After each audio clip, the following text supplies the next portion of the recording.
Daddy's ఆర్మీగా పిలువబడే Chennai super Kings ఈ 2026 mini auction తర్వాత వాళ్ళ స్ట్రాటజీని కంప్లీట్‌గా చేంజ్ చేసేసారనే చెప్పొచ్చు. అయితే ఈ వీడియోలో మనం ఆక్షన్ ఫినిష్ అయిన తర్వాత సీఎస్‌కే టీమ్ ఎలా ఉందో కంప్లీట్ రివ్యూ చూద్దాం. ముందుగా ఆక్షన్‌లోకి సెకండ్ హైయెస్ట్ పర్స్‌తో వచ్చిన సీఎస్‌కే టీమ్ ఫిల్ చేసుకోవాల్సినవి కంప్లీట్‌గా 9 స్లాట్స్ అయితే ఉన్నాయి. ఆక్షన్‌లో సీఎస్‌కే తీసుకున్న ప్లేయర్స్ యొక్క కంప్లీట్ టీ20 స్టాట్స్ ఎలా ఉన్నాయో ఇప్పుడు చూద్దాం ముందు.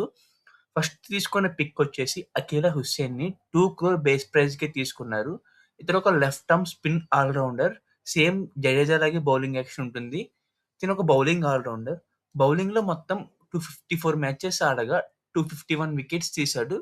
విత్ ఎకానమీ ఆఫ్ 7.51, యావరేజ్ 25.2 ఉండగా స్ట్రైక్ రేట్ ఏమో 21.3 ఉంది. బ్యాటింగ్‌లో కూడా పర్వాలేదనిపించాడు. 131 ఇన్నింగ్స్‌లో 1193 రన్స్ స్కోర్ చేశాడు. With average 16 and strike rate 110. ఆక్షన్‌లో సెకండ్ హైయెస్ట్ పర్స్ ఉన్నప్పటికీ సీఎస్‌కే ఈ ఇయర్ మినీ ఆక్షన్‌లో యంగ్‌స్టర్స్ మీదే ఎక్కువ పెట్టింది. అందులో ఒక ప్లేయరే ప్రశాంత్ వీర్. ఈ ఉత్తరప్రదేశ్ చెందిన ప్లేయర్‌కి 14.2 క్రోర్స్ ఇచ్చారు. ఇతను కూడా ఒక left arm spin all rounder. Finishing చేస్తాడు. బ్యాటింగ్‌లో 35 మ్యాచెస్ ఆడిన ఈ ప్లేయర్ 767 రన్స్ స్కోర్ చేశాడు. విత్ యావరేజ్ 31 అండ్ 150 స్ట్రైక్ రేట్‌తో. బౌలింగ్‌లో 34 ఇన్నింగ్స్‌లో 31 వికెట్స్ తీశాడు. With economy 6.9 and strike rate 19.6, అలాగే యావరేజ్ ఏమో 24 ఉంది. ఇంకొక ప్లేయర్‌ని కూడా 14.2 క్రోర్‌కి తీసుకున్నారు. ఇతనే కార్తిక్ శర్మ. ఈ రాజస్థానీ నంబర్ 4 బ్యాట్స్‌మన్‌ని. అలాగే వికెట్ కీపర్ కూడా ఇతను. ఇతను మొత్తం 17 మ్యాచెస్ ఆడాడు ఇప్పటికే. స్ట్రైక్ రేట్ 157 ఉంది. 489 రన్స్ స్కోర్ చేశాడు విత్ అన్ యావరేజ్ ఆఫ్ 30. అయితే ఈ ప్లేయర్ ఒక మంచి సిక్స్ హిట్టర్ అనే చెప్పొచ్చు. ఈ ఆడిన 17 మ్యాచ్‌ల్లో 37 సిక్సెస్ కొట్టాడు. అందుకే ఈ ప్లేయర్‌ని మినీ ఆక్షన్‌కి ముందు 7 టీమ్స్ ట్రయల్స్‌కి పిలిచినాయి. తీసుకున్న నాలుగో player Australian aggressive spin all rounder అయిన మాథ్యూ షాట్.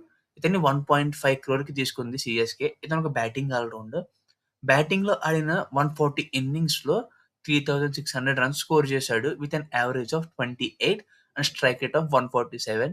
ఇతనికి టీ20 ఫార్మాట్‌లో 24 ఫిఫ్టీస్ అండ్ 2 సెంచరీస్ ఉన్నాయి. బౌలింగ్‌లో పర్వాలేదనిపించాడు. 91 ఇన్నింగ్స్‌లో 55 వికెట్స్ తీశాడు. విత్ ఎకానమీ 7.7, యావరేజ్ 29.4, అలాగే స్ట్రైక్ రేట్ ఏమో 22.8. తీసుకున్న fifth player Indian fast bowling all rounder అయిన అమన్ ఖాన్. ఇతన్ని 40 లాక్స్‌కి తీసుకున్నారు. ఇతను మొత్తం 46 మ్యాచెస్ ప్లే చేశాడు. బ్యాటింగ్‌లో చూస్తే ఆ 46 మ్యాచెస్‌లో 1166 రన్స్ స్కోర్ చేయగా స్ట్రైక్ రేట్ ఏమో 156 ఉంది. యావరేజ్ ఏమో 24 ఉంది. బౌలింగ్‌లో 43 ఇన్నింగ్స్‌లో 37 వికెట్స్ తీశాడు. ఎకానమీ 9 ఉండగా యావరేజ్ ఏమో 18.3 ఉంది. తీసుకున్న సిక్స్త్ ప్లేయర్ ఏమో మన Indian middle order batsman Sarfaraz Khan. ఇతను రీసెంట్ టైమ్‌లో మంచి ఫార్మ్‌లో ఉన్నాడనే చెప్పొచ్చు. ఇతన్ని 75 లాక్స్‌కి తీసుకుంది సీఎస్‌కే. ఆడిన 61 మ్యాచెస్‌లో 1200 runs score, almost 1300 runs score చేశాడు. With strike rate of 139, average 28.5 ఉంది. ఇతను ఈ టీ20 ఫార్మాట్‌లో 550స్ అండ్ 1 సెంచరీ స్కోర్ చేశాడు. అయితే ఈ కొట్టిన 550స్ అండ్ 1 సెంచరీలో రీసెంట్‌గా జరుగుతున్న స్మార్ట్‌లోనే 350స్ అండ్ 1 సెంచరీ స్కోర్ చేశాడనే చెప్పొచ్చు. తీసుకున్న seventh player New Zealand star fast bowler అయిన మ్యాట్ హెన్రీ. ఇతనికి కూడా బేస్ ప్రైస్ 2 క్రోర్స్‌కే తీసుకున్నారు. ఇతను మొత్తం ఆల్ ఓవర్ వరల్డ్‌లో 128 టీ20 మ్యాచెస్ ఆడగా 173 వికెట్స్ తీశాడు. With economy 8.36, average 22, strike rate 15.8గా ఉంది. తీసుకున్న ఎయిత్ పిక్ రాహుల్ చహర్. ఈ రాజస్థానీ స్పిన్నర్‌ని 5.32 క్రోర్స్‌కి తీసుకున్నారు సీఎస్‌కే. అయితే ఇతను ఆడిన 93 మ్యాచెస్‌లో 89 వికెట్స్ తీయగా ఎకానమీ ఏమో 7.8 ఉంది. యావరేజ్ ఏమో 29.1, అలాగే స్ట్రైక్ రేట్ 22.4తో ఉన్నాడు. జాక్ ఫోక్స్ ఈ న్యూజిలాండ్ బౌలింగ్ ఆల్ రౌండర్. ఇప్పటికి ఓన్లీ 320 మ్యాచెసే ఆడాడు. అయితే ఆడిన 3T20 మ్యాచెస్‌లో 3 వికెట్స్ తీయగా ఎకానమీ 12 ఉంది. యావరేజ్ 35, స్ట్రైక్ రేట్ 17 ఉంది. ఆక్షన్ ఫినిష్ అయ్యేసరికి సీఎస్‌కే తమ కంప్లీట్ స్లాట్స్‌ని ఫిల్ చేసుకున్నారు. అంటే కావాల్సిన 9 ప్లేయర్స్‌ని తీసుకోగా వాళ్ళ 25 స్లాట్స్‌లో 8 ఫారిన్ అండ్ 17 ఇండియన్ ప్లేయర్స్‌తో కంప్లీట్‌గా ఫిల్ అయిపోయింది. సో, ముందుగా సీఎస్‌కే టీమ్ ఎలా ఉందో చూద్దాం. బ్యాట్స్‌మెన్‌గా Ruturaj Gaikwad, Sarfaraz Khan and Dewald Travis ఉన్నారు. వికెట్ కీపర్స్‌గా MS Dhoni, Sanju Samson, Urvil Patel, Kartik Sharma.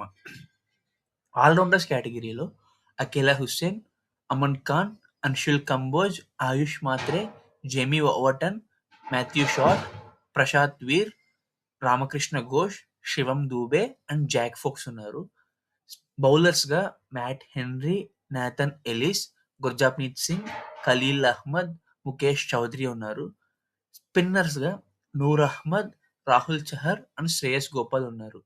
Last year అంత గొప్ప పెర్ఫార్మన్సెస్ ఇవ్వలేదు కాబట్టి, ఈ ఇయర్ వాళ్ళ కంప్లీట్ టీమ్‌నే చేంజ్ చేశారు. ఒక ఎక్స్‌పీరియన్స్ టీమ్ నుంచి కంప్లీట్ యంగ్‌స్టర్ టీమ్‌కి మారిందనే చెప్పుకోవచ్చు. సో, సీఎస్‌కే ప్రాబబుల్ ప్లేయింగ్ 11 చూస్తే సంజు శాంసన్ ఒక ఓపెనర్‌గా ఫిక్స్. ఇది ఆల్రెడీ స్టీఫెన్ ఫ్లెమింగ్ చెప్పేసాడు. ఇంకొక ఓపెనర్‌గా Ayush Mhatre or Urvil Patel. Based upon form change అవుతా ఉంటుంది. నంబర్ 3లో కెప్టెన్ రుతురాజ్ గైక్వాడ్ ఆడతాడు. నంబర్ 4లో రీసెంట్‌గా తీసుకున్న కార్తిక్ శర్మని ఆడించే ఛాన్సెస్ ఎక్కువున్నాయి. లేదు మేము ఎక్స్‌పీరియన్స్‌కి వెళ్తాము అనుకుంటే మాథ్యూ షాట్‌ని కూడా ఆడించొచ్చు. నంబర్ 5లో డివాల్ ట్రేవిస్, 6లో శివం దూబే, 7లో కొత్తగా తీసుకున్న ప్రశాంత్ వీర్ ఇతను ఒక ఫినిషర్ కాబట్టి ఖచ్చితంగా ఆ ప్లేస్‌లో ఆడిస్తారు. 8లో ఎంఎస్ ధోని, 9లో అన్షుల్ కంబోజ్, 10లో ఖలీల్ అహ్మద్, 11లో నాథన్ ఎలిస్, 12లో నూర్ అహ్మద్. ఇంపాక్ట్ ప్లేయర్‌గా ఆడే ఛాన్సెస్ చాలా ఎక్కువగా ఉంటాయి. ఇంతే గైస్ ఇవాల్టి video. Thank you for watching. Have a nice day. అలాగే మన ఛానెల్‌కి ఎవరన్నా కొత్తగా వస్తే ఈ వీడియోకి లైక్ చేసి, షేర్ చేసి, సబ్స్క్రైబ్ చేయండి. వాయిస్ ఓవర్ ఎలా ఉందో కింద కామెంట్స్‌లో చెప్పండి. ఇంకా ఏమన్నా చేంజెస్ చేసుకోవాలన్నా చెప్పండి. చేంజెస్ చేసుకుంటా. Thank you.